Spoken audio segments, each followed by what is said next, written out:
Welcome back, guys, to Horses of Courses. I'm Tinia. I'm Suzanna. And this is actually your September podcast coming to you a day late. Why is that, wonder? Because somebody thought there were 31 days in September. 31 days, half September. But No. they don't. No. They don't.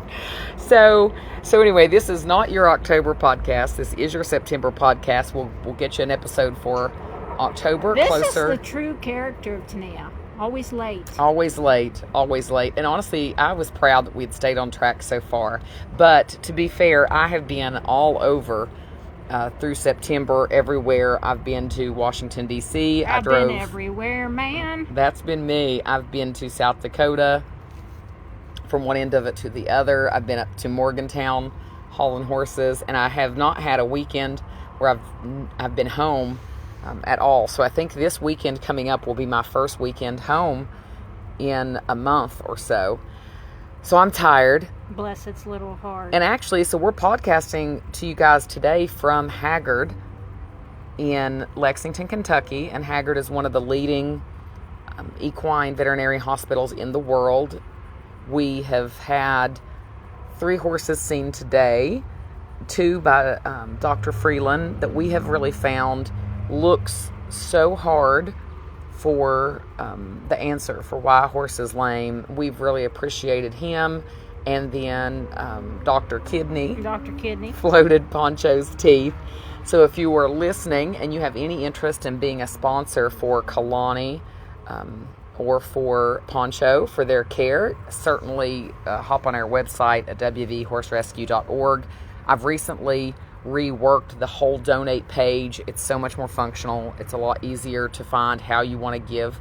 So visit that and just check it out either way, even if you aren't able to give right now.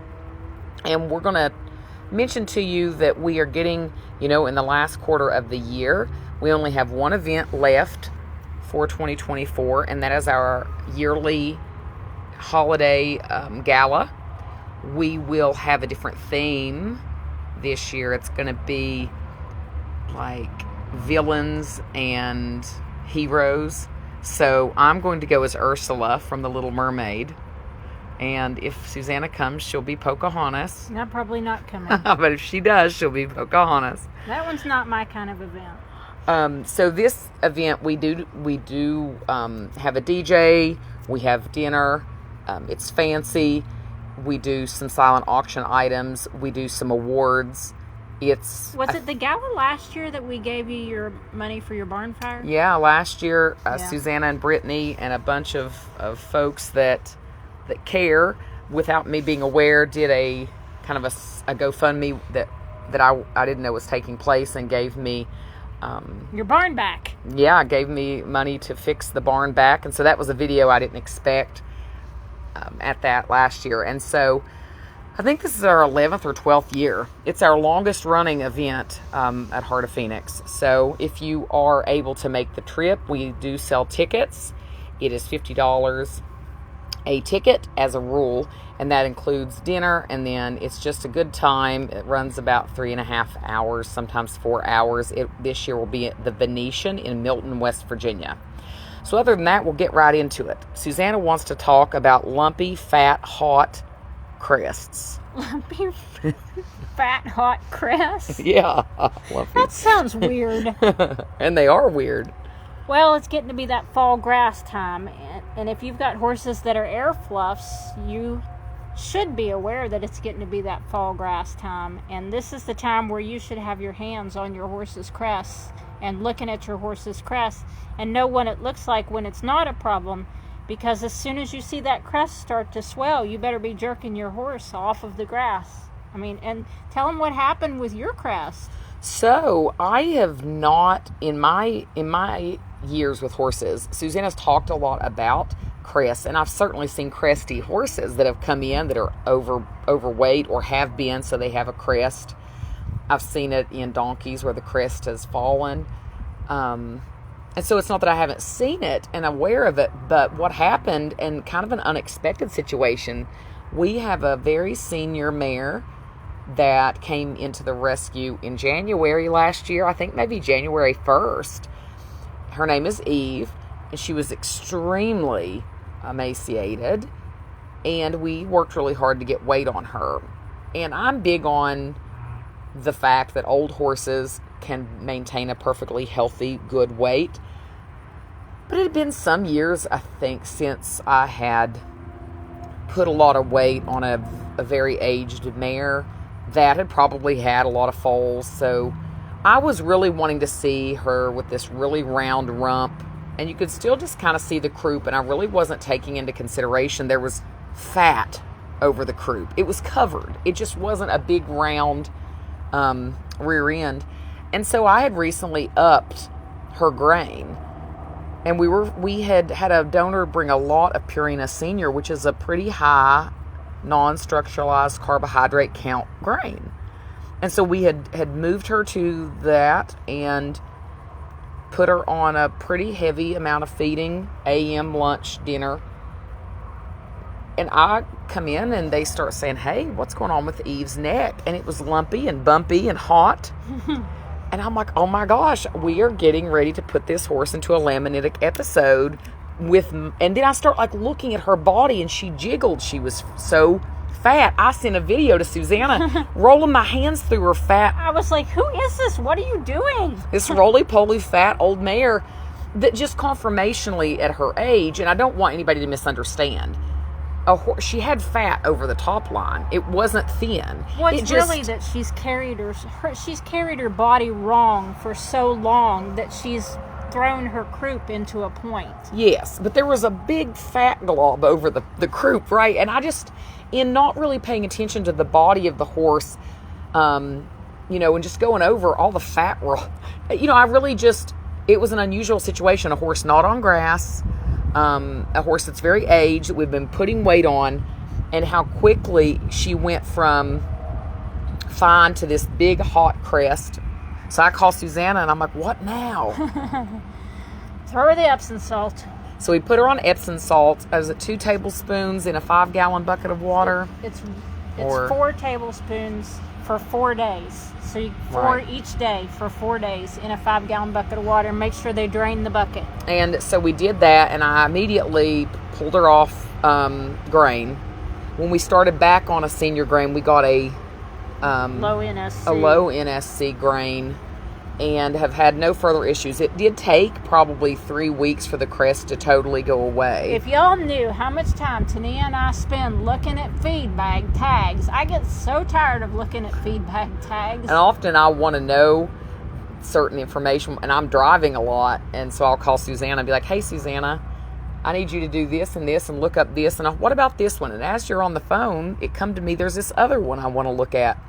So just as a helpful hint, though, if sometimes the feed companies are sneaky and they don't put all of the information that you need on their tags or their website, but if you go to Mad Barn has done almost all of them, and you can look almost all of them up on Mad Barn.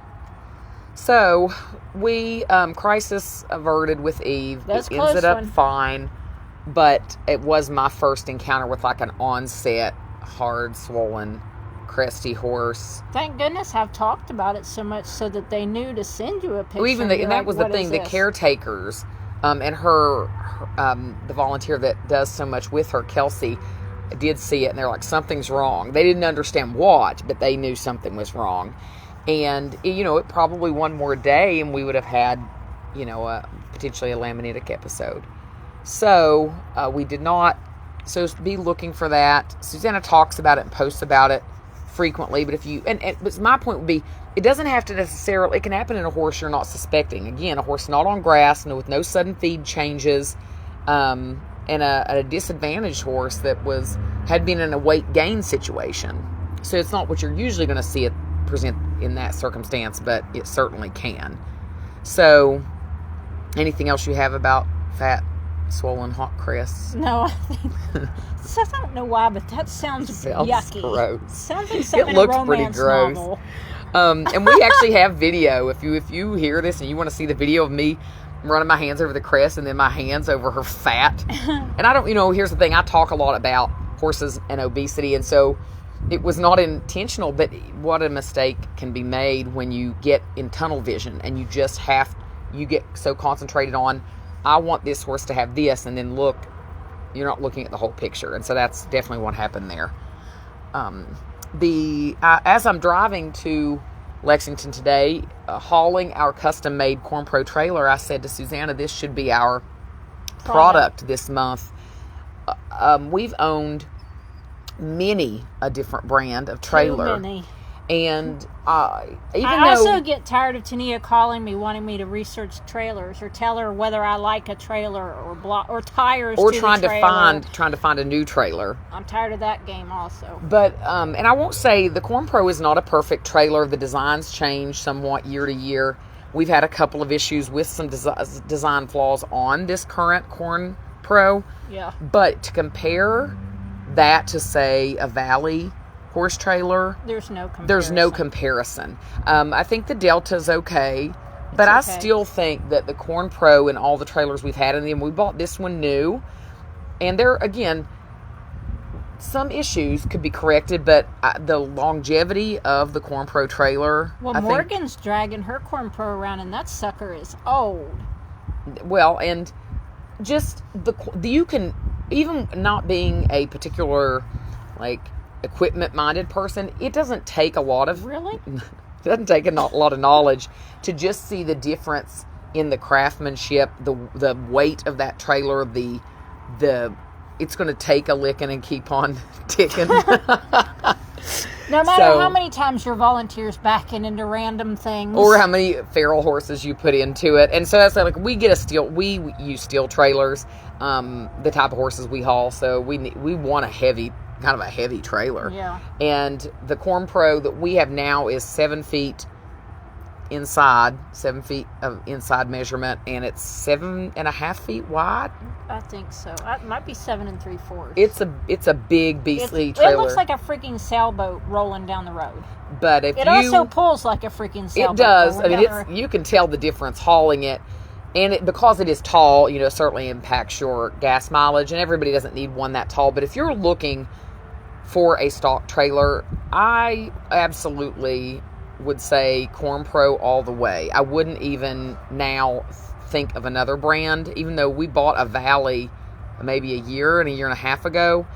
And I honestly pulled up to Black Star Stables where we keep that and looked at it, and I thought, this trailer looks like it's 12, 15 years old, and it's 2 years old. We bought it a year old.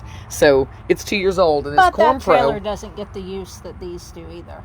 No, but it looks like it does. But I'm just saying, it didn't need to be as heavy duty. That's why we didn't buy a heavy duty Corn Pro. Well, I wanted to be cheap also. Well, imagine that. So if you're looking for a stock trailer, to me, the only trailer you should be looking at is a Corn Pro. The end. Really? Yeah. I mean, maybe not. I wouldn't tell them to buy a Delta. It just depends on... It's okay. Like, if you can afford it, there would be no reason to get a Delta over a Corn Pro. If you can afford it, get a Corn Pro. But a Delta is not a bad choice. Our Delta's held up well. Yeah. Better than the Valley. We've been really mean to it. Yeah. Well, we are hard on them. So, for that product recommendation, take it for what it's worth. I've hauled a lot of horses. Being in the trailer for a lot of horses, moved a lot of miles, and I would go to the Corn Pro time and time again. We're doing a little bit of a change. What we usually have been telling you guys about is an adoptable horse, but I really think we've decided to transition that to, we're going to tell you about a horse that needs a sponsor, so that when you're hearing this, you know how you can help a horse that is in the rescue that has a need. And the horse that we decided to talk to you guys about is Tennyson. He was turned over to us he was supposed to be around 6 years old, but he's 17 plus years old, and he's a Pasofino gelding. Very, very hot horse, very worried. He's not a horse that I felt like had a future being put under saddle. We have put horses in their late teens under saddle. I don't think he would ever end up being somebody's go-to riding horse, no matter the level of training that would go into him. He is a bay roan, so he's cute. He is cute. He's looking, obviously for a home, but until he finds a home, he is a horse that probably will be with us a long time. And he could use a sponsor monthly for his hay and grain needs. He's in a long-term spot with a foster in Olive Hill, Kentucky, and we cover the grain and the hay going into winter, especially with the drought we had. I'm going to imagine she's going to need to buy more hay. Our sponsorships are $300 a month that cover all the needs of the horse. That would be the average out of a 12-month period of time, factoring in their regular vet care, regular farrier care. A $200 a month sponsorship will cover hay and grain, and then a $100 a month sponsorship will cover grain. $50 a month will cover farrier. So there's a way to help Tennyson when you are a sponsor. If you go to wvhorserescue.org and you click the donate button, there is a specific link there for sponsoring a horse that goes over the options.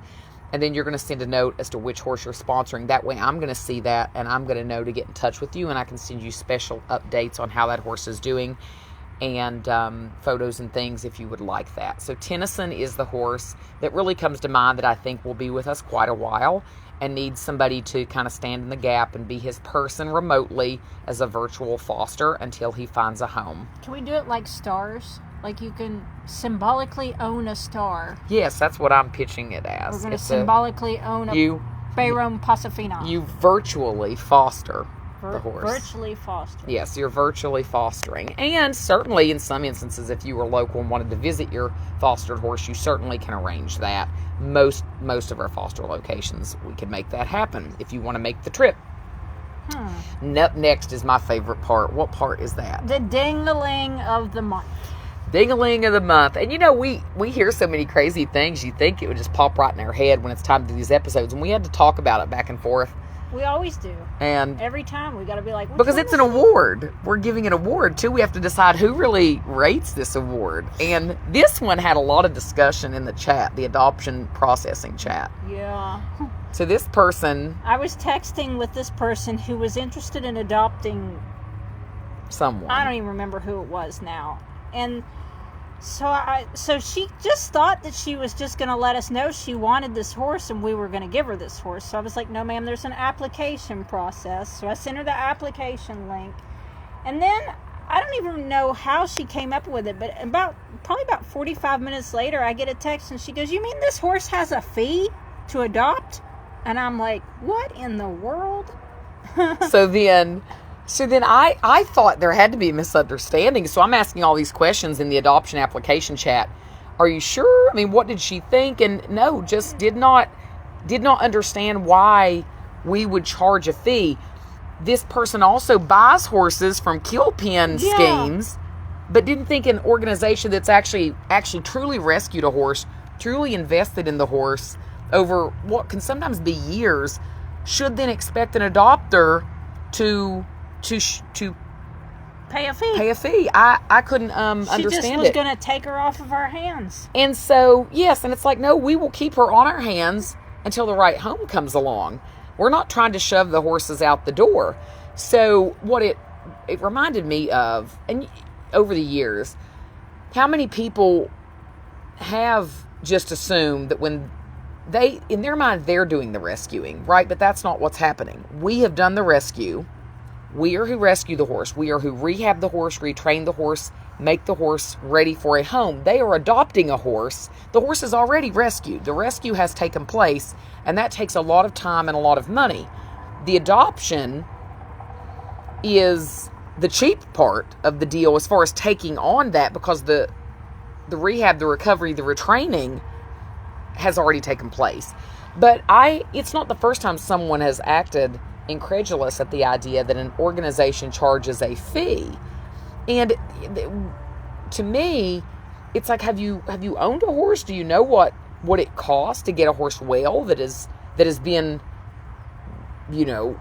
either lacking in care or mistreated? And the adoption fee of our horses tends to be between $800 and $1,500, and that doesn't even cover the first 3 months of care.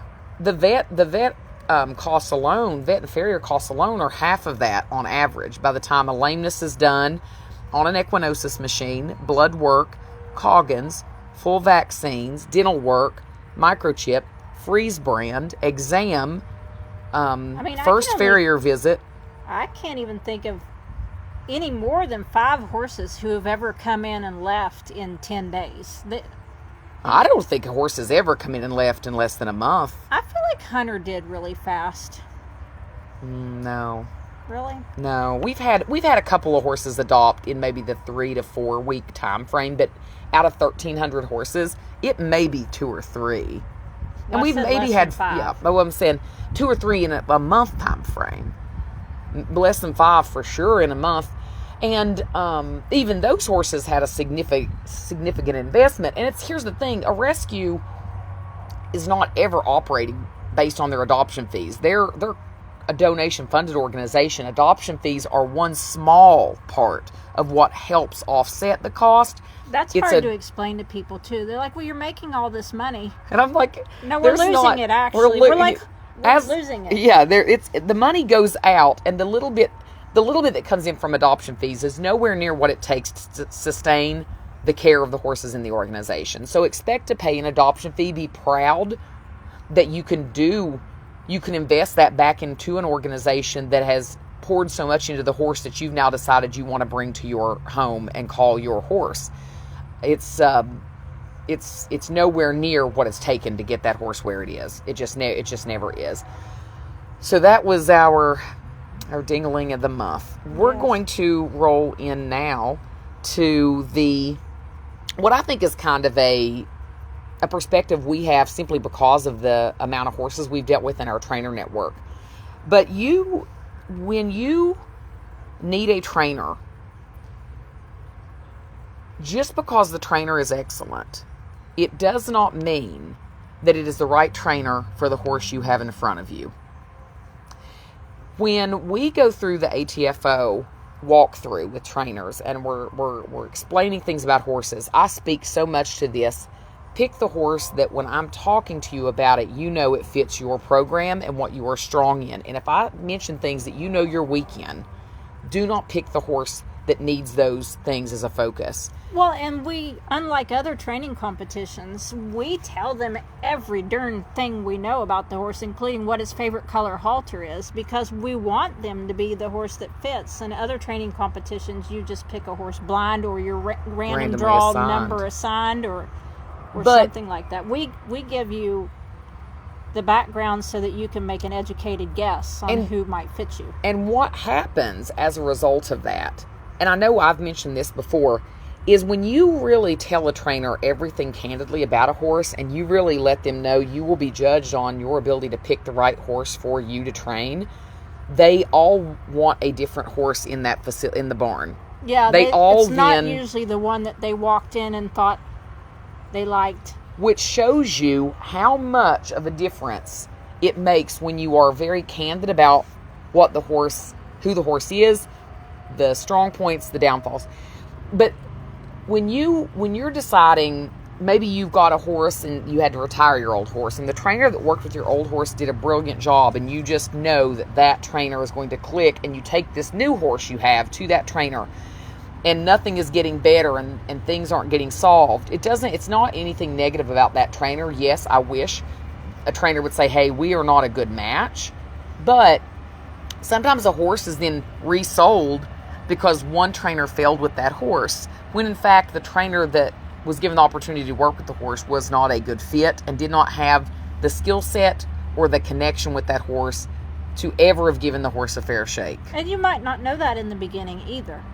There's just times where you just won't know that until you see them work together for a little while. Because, 4 weeks, they got to work together 4 weeks and kind of figure each other out. But after that, you should start seeing things really come together in some way. And there are horses over the years that we've had with multiple trainers, and maybe the trainer that we think honestly does a better job as a whole, but then they get a certain horse from us, and we're like, oh, this is just not working. They go to another trainer that maybe we've actually seen less skill from, but somehow that trainer gets it, and they fix it, and they move forward, and now the horse is in a better spot. We probably are acutely aware of the differences in trainer strengths and the differences in horses clicking with certain people because of the numbers we move, but also because we have such a trainer network. We do have the ability that I'm very thankful for to say, hey, this isn't working here. We need to get this. We have a buffet. A trainer buffet. We do have a trainer buffet. A little bit of okra. We could take a little bit of mashed potatoes, but this one needs some pork. Like today is a good example. We have 3 horses here with training needs. One is Poncho, one is Sovereign, and one is Kalani. And I haven't seen Kalani in person since the ATFO pickup, and she came to us the day of pickup with background that we didn't, whether it was accurate or not, we don't really know. She came with Sovereign. From the same herd. Yeah, the same herd. So, Kalani has come back to us, and she has some really nasty, dangerous, aggressive behavior, and I immediately, watching her, I said, the plan that I had in my head for her, I was like, this will not work. She's quick and sneaky. This horse needs to go to Nelson Detweiler, and this behavior must be something he corrects. I know it is what he excels in. I know he can do it effectively. And what it will tell me is if he can't, then we're dealing with a much bigger problem than I hope we are. But that said, the more I got to know Sovereign after he came back from up in Minnesota, the more I realized my first thought on the drive to Minnesota was he's going to have Nelson Detweiler. I get him, and I actually don't think that is the case. I think that certainly Nelson could work through and get him started, but I actually think many a different trainer comes to mind that could work through the issues that he has had. So even with all the years of experience, sometimes I have to have seen the horse in different settings. So I would encourage you, if you have a horse that you think you've been trying to work through something with, don't just assume the one trainer you've come to know is the answer. Well, and sometimes you start a horse off with one trainer and they've done a fantastic job, but their program is missing something, an undefined or defined something. So and in many order times. to get that horse finished, you have to send them to the other trainer who excels at that something. Well, and we've had that happen multiple times. Multiple times. And I actually think you get the best of many worlds that way if you have the ability. Maybe somebody starts a horse well, but there's no way everybody can get it all exactly right anyway, but they excel in one area, so you get that horse going well, but then the horse goes to this other trainer, and then they fill in some blanks. And if you start thinking of that journey with a horse in that way of, we're filling some blanks here, and then we're in this next stage and we're filling some blanks, and in the way that a human has continuing education. You gotta think of it like a child. Like if your child had the same teacher for 13 years, there would be things that the child would be missing. Like maybe the teacher that they have doesn't have a love for science. And so if you left this child with this teacher for 13 years, they grow up hating science. And also fresh eyes on a horse matter a lot, or a kid. So if you're out there with a horse that you're just like, I've heard people, how many people have we heard write us the thing and say, I've had it with the trainer for 2 years and it's still blah, blah, blah, and blah. And it doesn't even mean something negative again about that trainer necessarily. Sometimes, yes, it could. Because, and do I expect that a trainer ought to be able to become so self-aware that they know, hey, here's what I've done well, and be candid, yes. But the fact is, humans are not great at seeing deficits they have. I've had fosters who have messaged me before and been like, please don't be mad at me, but me and this horse just don't like each other, and I'm really sorry. And I'm like, listen, I've been in the same boat myself. I've called Tinia and been like, you got to come get this horse. We don't like each other. Yeah, so everything and just doesn't. Not that I said this is a horrible horse. It's just not the horse that I want to foster. House. I've read many an email when I say start asking training questions, and they'll say we've already had the horse with a trainer. Okay, that has nothing to do with it. Really. I mean, that really doesn't tell me anything. If you said I've had the horse with 6 trainers, maybe. Well, and honestly, I'd still want... Yeah, depend on the area of the country and how much have you really looked at. And I would say, this is an area we can help you. We know enough about the huge trainer network we have. Almost take clients. If you tell us about your horse, and I know there'll be listeners, send us videos, and you tell us and send us videos, we're going to be able to help you say this. I've had people email me, and trainers that I like, they'll say, this is who I'm thinking. And I'm like, for the horse you've just described to me, that is not the right direction. Here's where I would say to navigate. Well, I mean, I've gotten a video once or twice where I've been like, listen, your horse is hurting. No, we've had it all checked out and it's fine. I'm like, no, because everything you've sent me, it's standing with its right left leg. Right. I mean, its right rear leg inward. There's something wrong. So we can even flesh this topic out a little bit and say, and we can do this, really rates its own episode, but briefly touch on the fact that this applies to all equine professionals.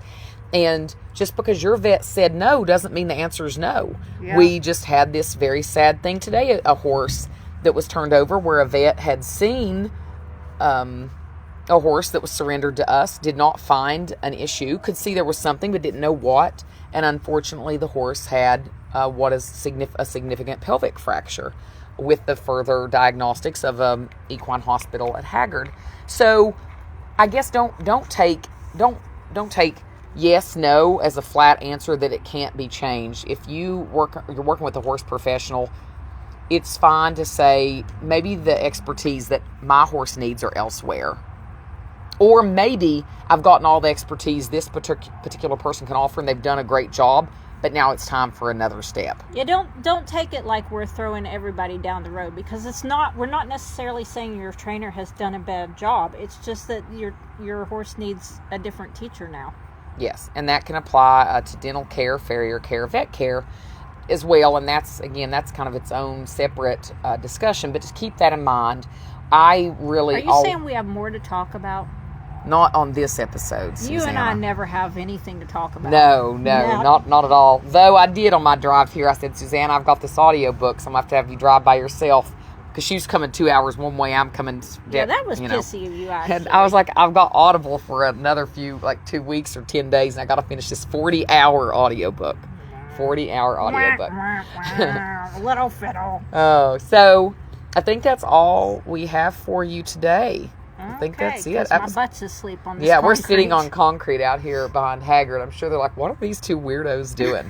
Probably not, actually. But it is a beautiful facility. If you have a horse that you're struggling with getting answers, we love Dr. Freeland here. We do love him. He needs us to bring him some cookies or something. I think he rates like a Christmas gift or a card or something, a gift card for Starbucks. He doesn't really strike me as a Starbucks guy, but maybe. He likes granola bars. He likes to fish. I think he told us he likes to fish. But maybe. He looks so hard for the answer, and he may not always, because horses have a way of burning people out, and I get it, but he right now looks so hard for the answer, and he's such a sensible, practical fellow. So Dr. Freeland at Hagyard, if you're looking for a lameness, there's lameness and you're looking for the reason behind it, come here. I think he'll find it for you. Dr. Kidney can do teeth pretty good too. Yeah, he was a friendly, nice fellow. So, all right, guys, that's it for your late September episode of Horses of Courses. I'm Tinia. I'm Suzanna. Till next time.